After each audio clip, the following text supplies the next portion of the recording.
Budaya. Jadi sebelumnya saya bahagia sekali hari ini berkesempatan lagi untuk berkumpul di sini, berada di sini bersama Bapak Ibu dan saudara-saudari sekalian ya. Jadi setelah sekian purnama, ya kan akhirnya saya bisa kembali berkumpul dengan Bapak Ibu serta saudara-saudari sekalian. Dan terima kasih juga kepada Bapak Ibu, saudara-saudari sekalian yang sudah meluangkan hari Minggunya, liburannya untuk bersama-sama di sini, berkumpul di sini di Wihara Dhamma Cakuk untuk bersama-sama ya mengembangkan kebajikan, ya untuk upgrade panya kita, ya untuk upgrade kebijaksanaan kita. Dan bagi Bapak Ibu, saudara-saudari mungkin sebagian besar sudah mengenal saya, tapi sebagian kecil ya masih baru-baru, mungkin baru pertama kali melihat saya, walaupun saya sebenarnya sudah stok lama di Dhamma Cakuk ya. Nama saya Vina, cukup panggil saya dengan Vina saja. Jadi nanti kalau Bapak Ibu yang baru bertemu dengan saya, baru kenal dengan saya, sama saudara saya juga, di jalan boleh ya disapa, ya disapa. Jadi sudah kenal, oh itu Vina, ya jadi boleh disapa. Jangan ragu-ragu menyapa saya di jalan, ya. Berarti yang nyapa saya pasti kenal saya, ya. Akan saya senyum kembali dengan Bapak Ibu saudara-saudari ya. Nah itu demikian perkenalan singkat saya supaya Bapak Ibu saudara-saudari juga mengenal saya. Hari ini topik Dhamma yang akan saya bahas adalah mengenai Sampati dan Wipatti. Mungkin agak asing ya bagi Bapak Ibu sekalian, tapi topik Dhamma ini saya rasa penting sekali bagi kita untuk dibahas sehingga nantinya kita bisa memperoleh manfaat dari penjelasan ini. Nah Bapak Ibu saudara-saudari sekalian, apa sih Sampati dan Wipatti itu?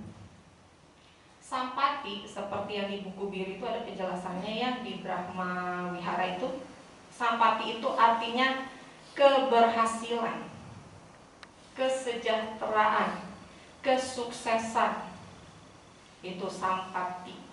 Nah sementara untuk Wipatti itu kebalikannya ya, atau simpelnya kita artikan sebagai kegagalan. Jadi Sampati itu kesuksesan, kalau Wipatti itu artinya kegagalan.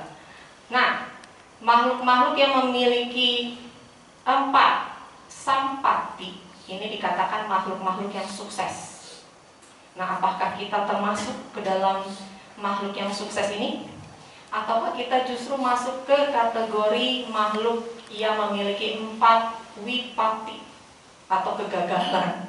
Nah kita akan lihat kesuksesan dan kegagalan ini masing-masing ada 4, dan saya akan menerangkannya berpasangan supaya menghemat waktu. Saya akan mulai dari yang pertama. Jadi yang pertama itu ada yang disebut Gati Sampati. Kebalikannya berarti Gati Wipatti, itu yang pertama. Kemudian nanti saya akan bahas mengenai Upadi Sampati. Terus kebalikannya lagi nanti Upadi Wipatti. Yang ketiga nanti ada Kala Sampati. Ada kebalikannya lagi, ada Kala Wipatti. Nah yang terakhir nanti ada yang disebut Payoga Sampati dan Payoga Wipatti. Waduh berasap ini kepala. Susah amat sih Vina, baru bawa. Ya sebenarnya mudah sekali ya Bapak Ibu, cuman karena tadi agak asing, jadi kita jarang membahas ini, jadi terdengarnya sedikit asing. Padahal dalam kehidupan kita sehari-hari ini sangat lekat sekali dengan kehidupan kita sehari-hari. Saya mulai dari yang pertama, Gati Sampati dan Gati Wipatti. Gati itu adalah kelahiran Bapak Ibu. Jadi kalau Gati Sampati berarti kesuksesan dalam kelahiran.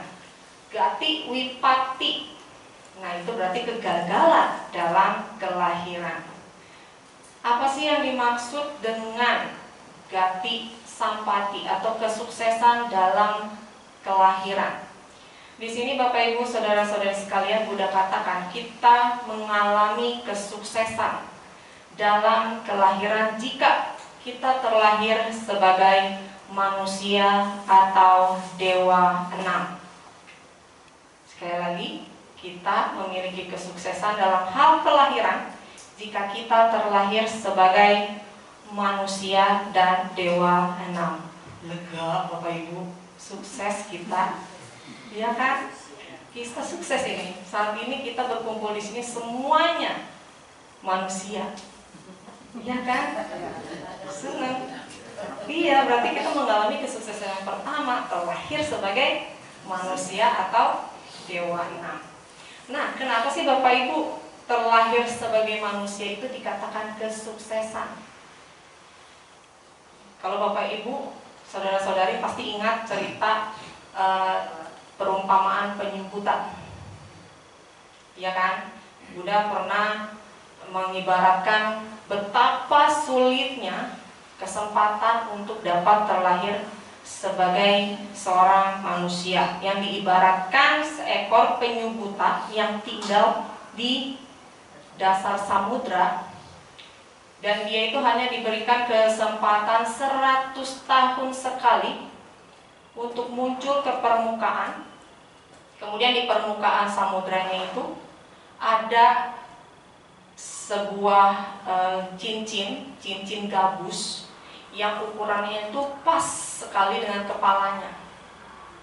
Ya, cincin gabus Bapak Ibu saudara-saudari, bukan cincin yang lain-lain. Dan itu bisa dipastikan bagaimana di permukaan samudra itu yang terombang-ambing. Dan sekali lagi, kesempatan penyu buta itu hanya satu kali selama 100 tahun untuk muncul di permukaan. Terus pas kepalanya keluar dari permukaan samudra itu pas sekali cincin gabusnya itu masuk ke kepalanya.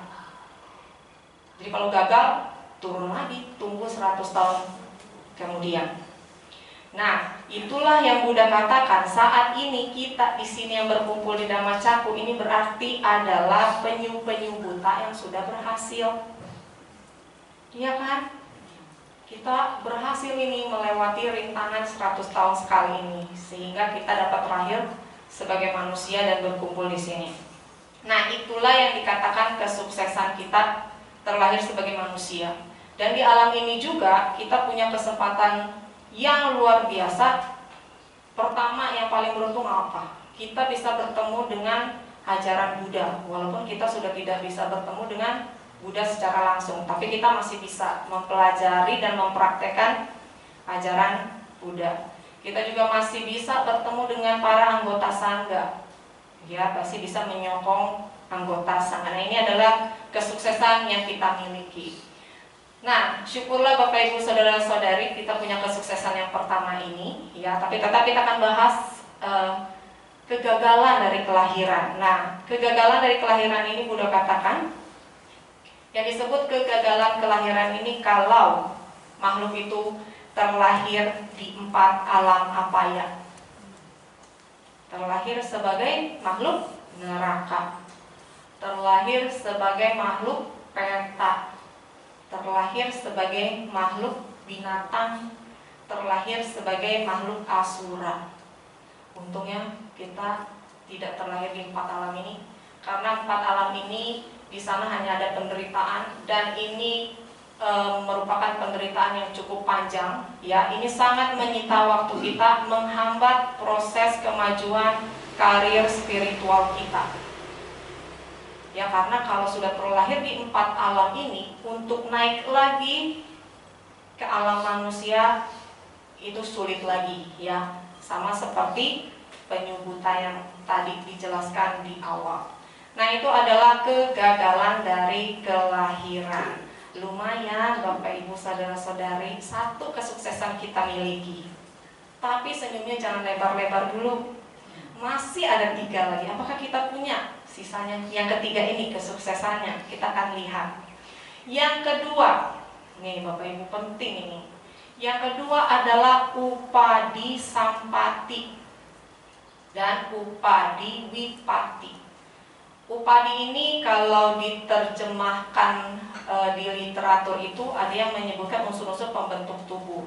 Tapi ada beberapa literatur yang supaya mudah dipahami dikatakan sebagai kesuksesan dalam penampilan. Ya Bapak Ibu, kesuksesan dalam penampilan. Dan kalau yang upadi wipati berarti kegagalan dalam penampilan. Seseorang dikatakan sukses dalam penampilan jika ia terlahir dengan wajah yang rupawan. Bapak Ibu, saudara-saudari, kembali tersenyum lebar karena kita juga memiliki kesuksesan yang satu ini ya. Selain memiliki wajah yang rupawan, cantik, ganteng, kita juga memiliki tubuh yang proporsional. Pasti ada yang nyeletuk, aduh, saya ini 70 ke atas, 70 kilo ke atas. Nggak proporsional dong. Proporsional Bapak Ibu. Proporsional di sini artinya kita memiliki anggota tubuh yang lengkap. Ya. Jadi yang di sini dikatakan kesuksesan, penampilan di sini dikatakan memiliki wajah yang rupawan, kemudian memiliki tubuh yang proporsional. Nah, proporsional di sini artinya kita memiliki anggota tubuh yang lengkap, tidak cacat sejak lahir, tidak cacat fisik, tidak cacat mental. Nah, senyumnya boleh lebih lebar Bapak Ibu. Sukses, ya. Kenapa dikatakan memiliki kesuksesan penampilan ini menjadi salah satu berkah bagi makhluk yang memiliki? Percaya atau tidak Bapak Ibu, orang yang memiliki wajah yang rupawan, memiliki penampilan yang proporsional, itu menjadi salah satu kondisi di mana karma-karma baiknya itu berbuah.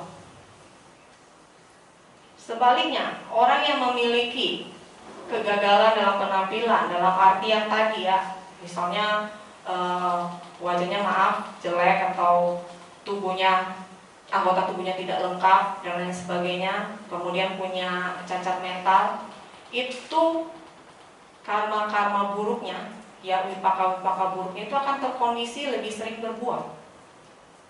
Itu makanya ada orang bilang sudah jatuh tertimpa tangga pula gitu ya, udah miskin misalnya, orang terakhir miskin kemudian cacat dan di masyarakat itu tidak diterima. Nah, kita banyak yang ketemu kasus-kasus semacam itu. Di lain sisi ada orang yang, ini paling gampang kalau Bapak Ibu di kantor cari kerja, itu yang akan memperoleh pekerjaan paling cepat adalah orang yang memiliki wajah yang rupawan dan tubuh yang proporsional. Pertama itu yang dilihat, ya kan? Kedua, baru skill kita yang dilihat. Nah, itulah kenapa orang yang memiliki wajah yang rupawan dan tubuh yang proporsional akan lebih mudah dalam hal memperoleh pekerjaan dibandingkan yang tidak. Nah, ini ada di masyarakat kita ya Bapak Ibu, kegagalan dalam penampilan dan kesuksesan dalam penampilan ini. Nah, ini disebabkan oleh perbuatan kita atau karma kita. Nah, bersyukurnya tadi Bapak Ibu saudara-saudari sekalian bisa tersenyum lebih lebar dari yang pertama karena kita sudah punya dua kesuksesan. Ya, kita punya tadi gati sampati, kita sudah terlahir sebagai manusia. Nah, yang kedua ini kita memiliki kesuksesan penampilan. Ya, nah ini patut kita syukuri. Berarti di kehidupan sebelum-sebelumnya kita orang baik Bapak Ibu. Ya, lumayan ya kita menjaga sila. Berikutnya saya akan lanjutkan yang ketiga. Nah, yang ketiga ini adalah kala sampati dan kala wipati. Kala itu artinya waktu, momen, ya, kondisi. Ya, di sini adalah kesuksesan waktu. Kalau diartikan ya, kesuksesan waktu dan kegagalan waktu. Apa sih yang dimaksud dengan kesuksesan waktu atau momen atau kondisi? Seseorang dikatakan terlahir di momen yang tepat, di kondisi yang tepat jika kita terlahir dalam kondisi di mana pemerintah ya itu berjalan dengan baik. Kita terlahir di mana masih ada ajaran Buddha. Syukur-syukur masih ada sama-sama Buddhanya. kita ini dikatakan memiliki kesuksesan dalam momen, dalam waktu, jika kita terlahir ketika Dhamma sedang berkembang. Jadi kita bisa belajar dan bisa mempraktekannya. Kita juga dikatakan sukses dalam momen ini atau dalam waktu ini ketika sekeliling kita, lingkungan kita, teman dan sahabat kita, semuanya itu kondusif mendukung keberhasilan kita. Itu sama seperti yang terdapat dalam berkah yang keempat dalam Manggala Sutta yang tadi kita bacakan, hidup di tempat yang sesuai. Di mana di tempat itu, ya, di mana kita berada untuk mengakses hal-hal yang bisa meningkatkan kualitas diri dan kualitas spiritual kita itu kondusif, ya, mudah. Misalnya kita kalau mau ke wihara, ini gampang nih diakses nih, ya. Kondisi kita, tempat tinggal kita tuh gampang untuk mengakses wihara-wihara yang baik, wihara-wihara yang kekeluargaan, wihara-wihara yang ada pengulangan dhamma. Karena maaf ya Bapak Ibu, ada juga wihara-wihara yang tidak ada pengulangan dhammanya. Mungkin karena kurang personel atau apa, nah itu ada yang hanya kebaktian biasa tanpa ada pengulangan dhamma. Dan lokasi tempat tinggal kita itu juga mudah bagi kita untuk mengakses untuk kesejahteraan kita. Karena kalau kita sejahtera, itu akan memudahkan kita, batin kita itu jadi senang, tenang. Jadi kita lebih banyak berpikiran positif, sehingga kita mau melakukan hal-hal yang positif. Nah, itu yang dikatakan kesuksesan dalam waktu, momen, kondisi. Berbeda dengan kegagalan waktu atau momen di mana orang-orang ini terlahir dalam kondisi yang tidak baik. Misalnya pemerintahannya kacau, lokasi perang, atau tempat itu di pedalaman, sehingga menyebabkan kita susah untuk mengakses hal-hal yang bisa mendukung bagi perkembangan spiritual kita maupun hidup kita, ya kan? Dan ini akan menyebabkan kita itu jadi lebih, mental kita tuh jadi lebih sakit. Bapak Ibu bisa ambil contoh beberapa daerah terpencil yang miskin, yang susah mengakses hal-hal yang bisa mendukung kehidupan mereka, kesejahteraan mereka, itu rata-rata tingkat kriminalitasnya itu tinggi. Benar ya Bapak Ibu ya? Kalau lokasi itu miskin, kemudian kehidupannya keras, ya, mereka harus terus berusaha untuk istilahnya untuk mencari sepiring nasi aja. Mereka tuh susah, harus berjuang, harus sampai misalnya bertengkar dengan sesamanya dan lain sebagainya. Nah, itu kecenderungannya tingkat kriminalitasnya jauh lebih tinggi dibandingkan daerah yang akses untuk kesejahteraannya itu lebih mudah. Nah, itu yang Bunda katakan sebagai kesuksesan dalam waktu, momen, dan kegagalan dalam waktu dan momen. Wah, Bapak Ibu saudara-saudari sekalian, mukanya udah tambah cerah. Sudah berapa kesuksesan yang kita punya? 3. Luar biasa Bapak Ibu ya. Berarti kita ini yang duduk di sini bukan orang kaleng-kaleng kalau kata-kata anak zaman sekarang. Ya, kita tuh sukses. Ya, walaupun bukan secara materi, tapi kita punya kesuksesan yang luar biasa, yang tentunya akan mendukung kita pada perkembangan spiritual kita. Nah, yang terakhir Bapak Ibu, coba kita punya apa tidak? Ya, kalau punya berarti kita harus bersyukur ya. Yang keempat itu yang disebut Payoga Sampati dan Payoga Wipati. Payoga itu artinya metode, cara. Ya, jadi kalau Payoga Sampati itu artinya adalah kesuksesan metode atau cara. Begitu pula dengan sebaliknya Payoga Wipati, berarti kegagalan dalam metode atau cara. Apa sih metode atau cara itu?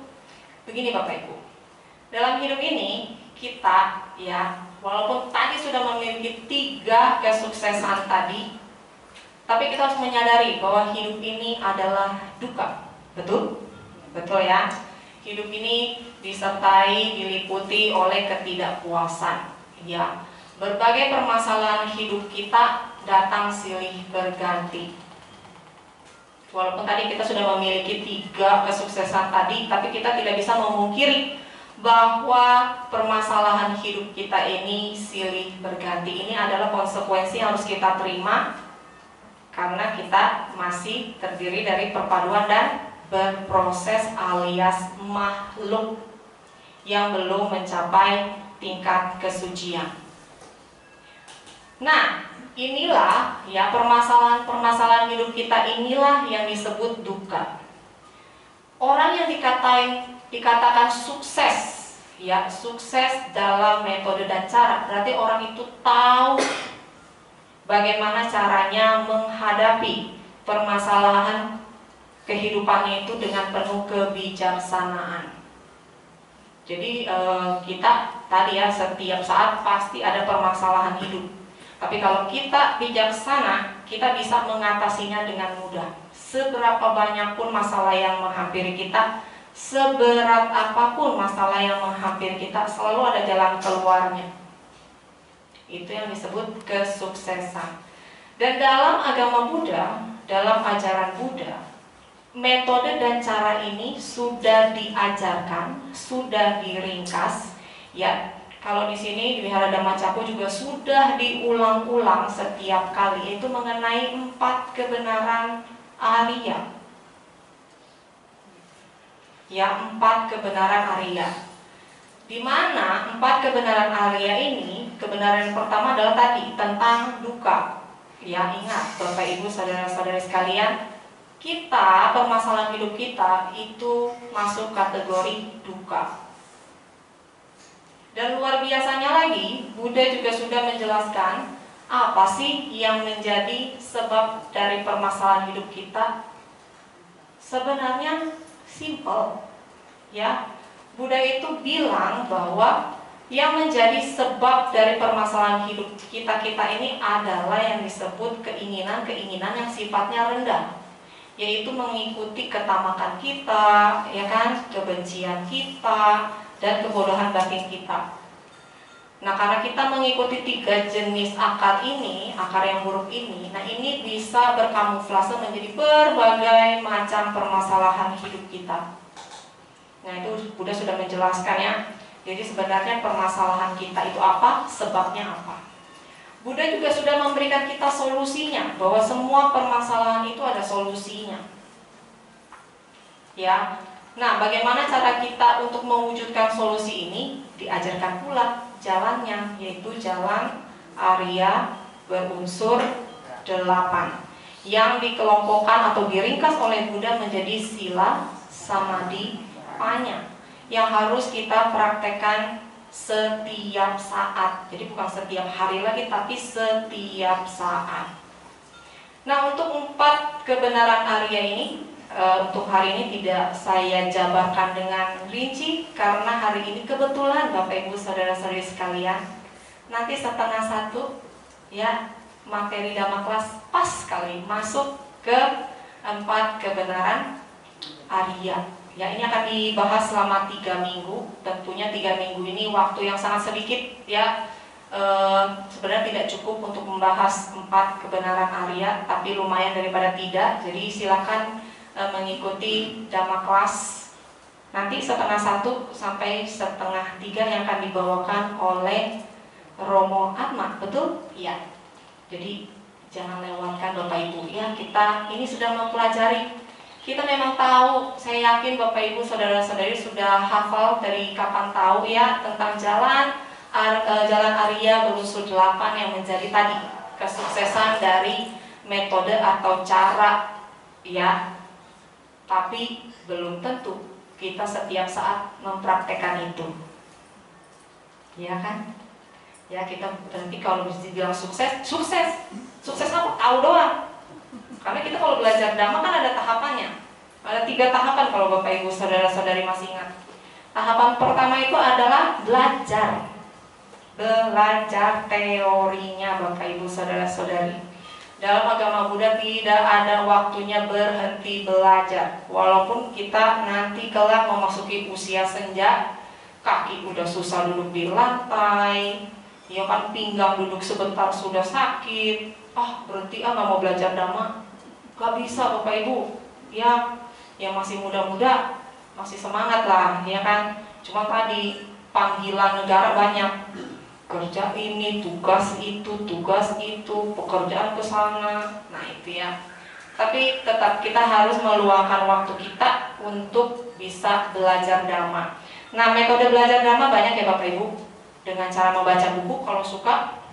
Sekarang buku itu bisa kita akses baik buku fisik maupun buku elektronik. Ya, apalagi sekarang di zaman modern ini buku-buku dhamma itu bisa dikatakan berlomba-lomba untuk menerbitkan buku dhamma yang bagus. Jadi ini adalah momen yang sangat beruntung bagi kita untuk mengakses materi dhamma dalam bentuk buku. Ya, baik buku fisik maupun buku elektronik. Males baca, Vin. Misalnya ya, kan orang nggak suka baca.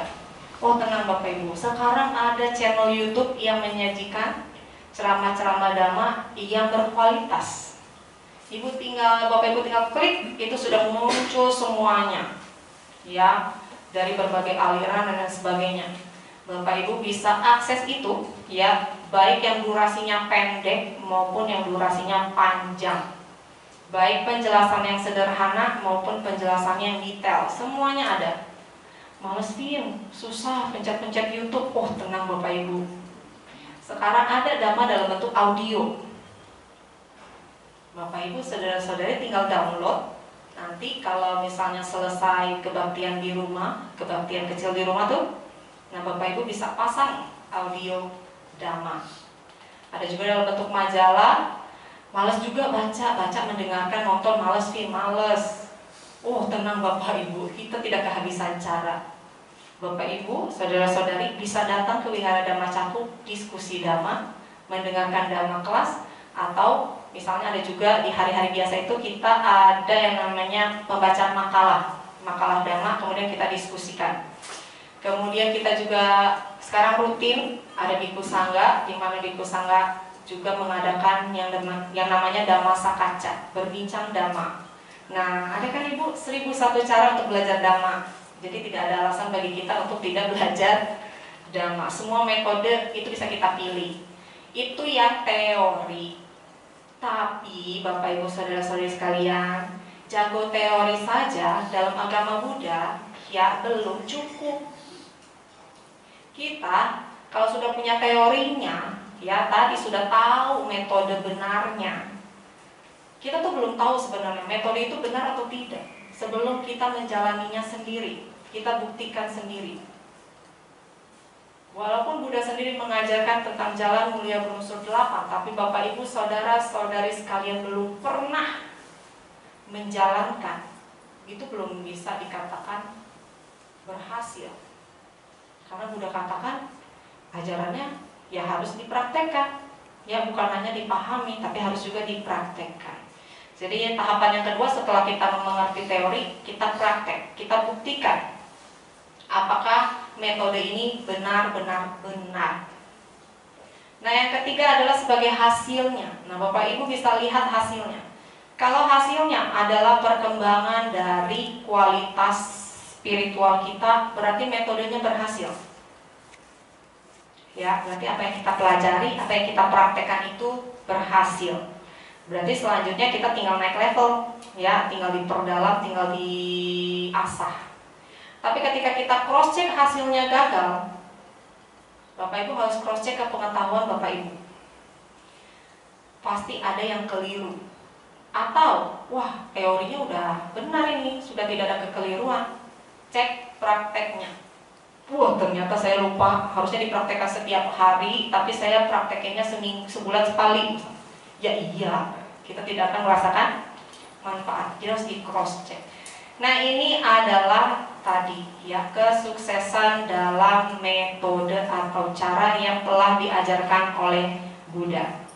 Sementara kalau kegagalan dalam metode atau cara berarti kita ini ketika menghadapi permasalahan hidup kita tidak tahu bagaimana cara menyelesaikannya dengan baik dan benar. Inilah yang menyebabkan orang itu mudah stres, mudah depresi, ya, karena tadi tidak tahu bagaimana cara menghadapi permasalahan hidupnya. tidak punya kebijaksanaan. Ya, jadi kena masalah dikit terpuruk, kena masalah sedikit terpuruk, apalagi kalau masalahnya berat. Biasanya akan lari sampai ke bunuh diri dan lain sebagainya. Nah, itu sangat disayangkan sekali. Ya. Jadi itu kegagalan dari metode atau cara karena tidak memahami, tidak mengerti, bahkan teori aja tidak tahu, apalagi mau praktek gitu ya. Nah, ini adalah 4 sampati dan 4 wipati. Jadi Bapak Ibu, saudara-saudari sekalian, bisa mengelus dada lega karena kita memiliki 4 kesuksesan ini. Nah, setelah kita tahu kita memiliki 4 kesuksesan ini, tentunya kita tidak boleh lengah, ya kan? Bukan berarti wah kita udah sukses dia punya 4 yang Vina bilang ini, terus akhirnya kita lupa bahwa 4 kesuksesan ini sebenarnya kita meraihnya dengan tidak mudah. Cuma kita lupa aja, ya.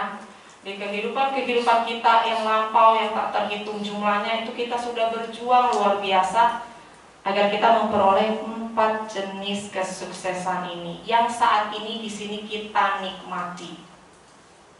Berikutnya apa Bapak Ibu saudara-saudari? Jangan lupa kita tingkatkan kualitas batin kita. Ya, dengan upgrade sila, samadhi, upaya. Supaya tadi 4 kesuksesan ini, 4 keberhasilan ini tidak lepas dari kehidupan kita. Melekat dong, katanya agama Buddha nggak boleh melekat. Ini melekatnya yang baik Bapak Ibu.